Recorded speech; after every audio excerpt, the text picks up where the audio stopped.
Alexus, Love Beauties and Flawless Man. Welcome back to another podcast episode. So I am currently driving, but I had to get this off my chest. This is the first time I ever drove and tried to do a podcast, because I don't even play like this, but I just want to tell you real quick, an investment is anything good that you put in. You're supposed to always have a return on your investment. When you go to a job, you're investing your time. You're supposed to get paid more than $15 an hour, but that's just their legal whatever. That's just what they want to give us.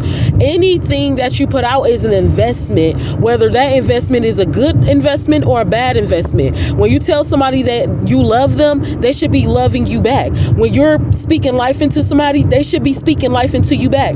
When you invest in a business, that business eventually, now these things take time, it'll be paying you back. But after so long of seeing that your investments, especially when we invest into people, we see faster when we invest into people if it's a good investment or not.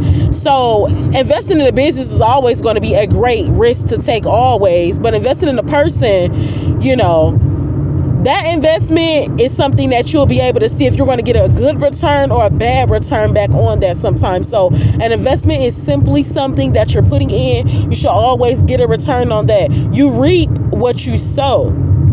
So we want to make sure that we're making good investments. We want to make sure that we're working around and we're complimenting people. We're telling people how, much they mean to us and different things like that. That way we get it back.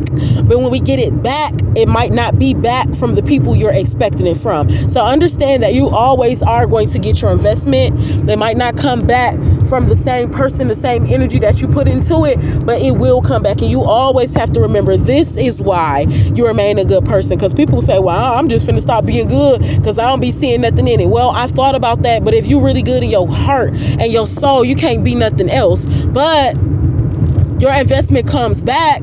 You just have to see it in other ways, because when you're a good person, your investment may not be, especially with people. Hey, love. So I am out of the vehicle now, but to conclude this podcast, your investment might come back in different ways, and we have to be open-minded to that, because a lot of the times we don't think that we get things back. We get things back. They just come back in different ways. They might come from different people, or sometimes it might just take a few in different years. But anything that you put out, you will be receiving back, whether it is good or bad. So today and on every day, try your absolute hardest to make the best investments so you get the best return on your investment.